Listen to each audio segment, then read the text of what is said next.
Hello, my little kitty cats. Well, it's been a long time, but I'm back, I think. Kind of. I'm just started studying, so I'm not sure how often I'll be able to make / edit videos. As you can see, I've straightened my hair. It is not as straight as it was.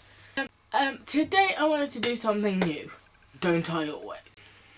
I was browsing the internet yesterday, looking for something new to read, when I came across people talking about their favourite and their least favourite and doing book reviews and that kind of thing. And I was like, let me give that a go.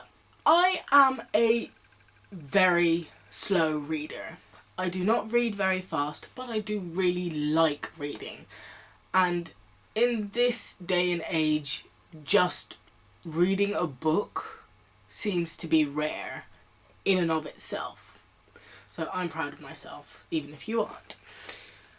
I have quite a few books, not as many as some people, but I have too many books for all my bookshelves, which to me is a lot of books. And to my parents, because they say I spend too much money on books.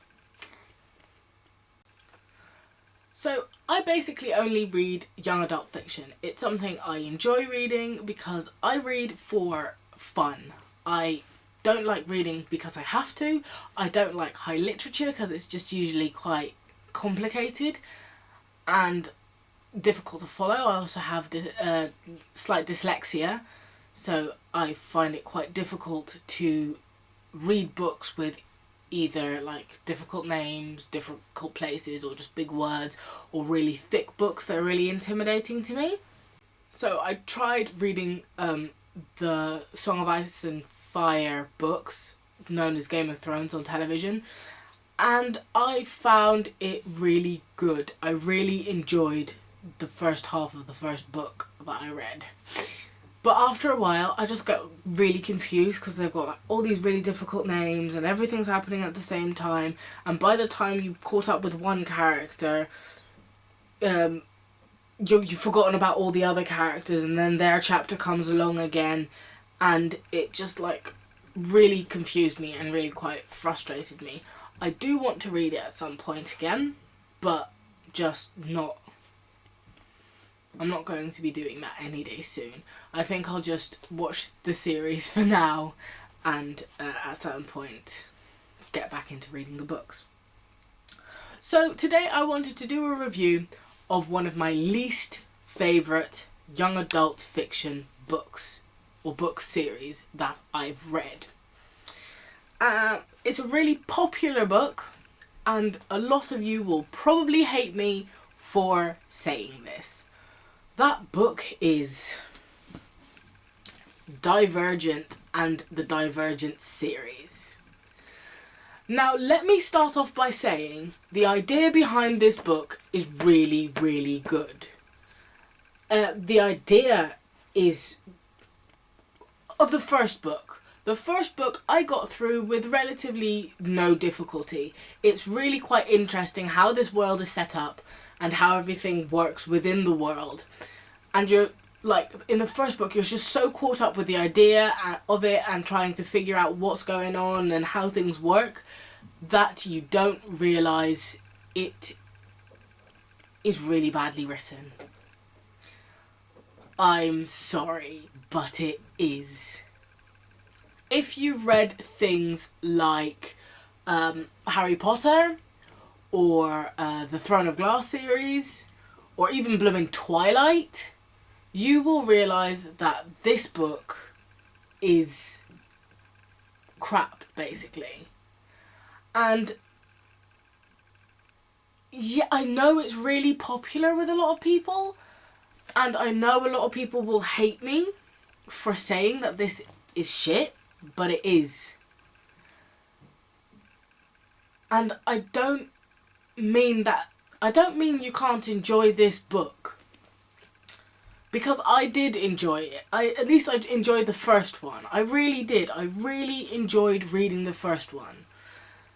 And it was, yeah, it's really interesting how everything's set up, and In the first one, you can still kind of relate to Triss and Four and some of the other characters. But as soon as you get to the second book, like halfway in the second book, where they remove the brilliant idea of the story, which is one of the few, if not the only, brilliant thing about this book, you just realise it's not very well written and the characters are really two-dimensional. They have no depth.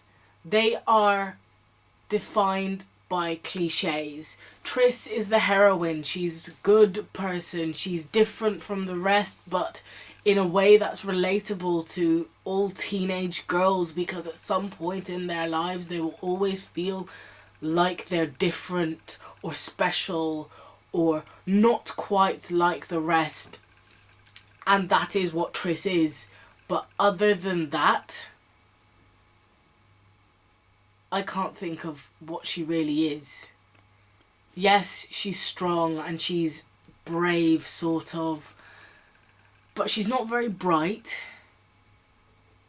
And there's not much else to her. And Four, he's just the basic teenage heartthrob.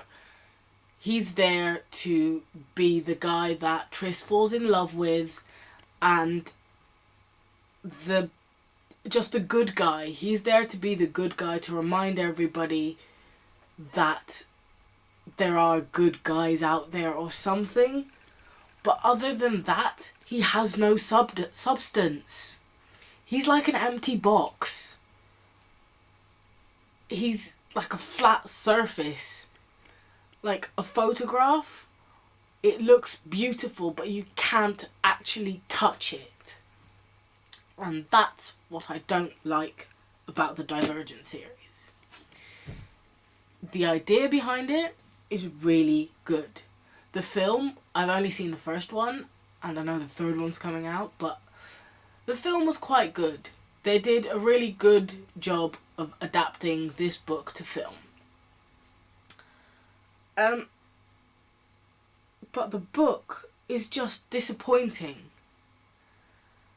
And there's no shame in enjoying a disappointing book, but it is and will be disappointing. Yeah. So that was my rant about the Divergent series.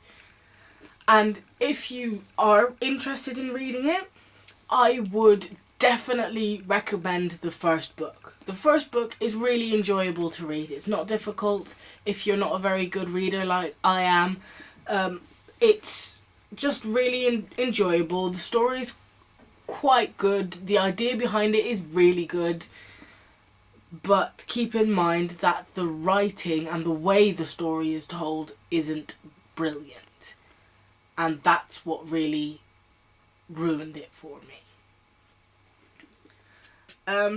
So yeah, tell me in the comments what you think about the Divergent series. If you agree with me, if you don't agree with me, if you want to cuss me out, I mean, whatever floats your boat, mate. I'll be back doing another one of these. Keep purring!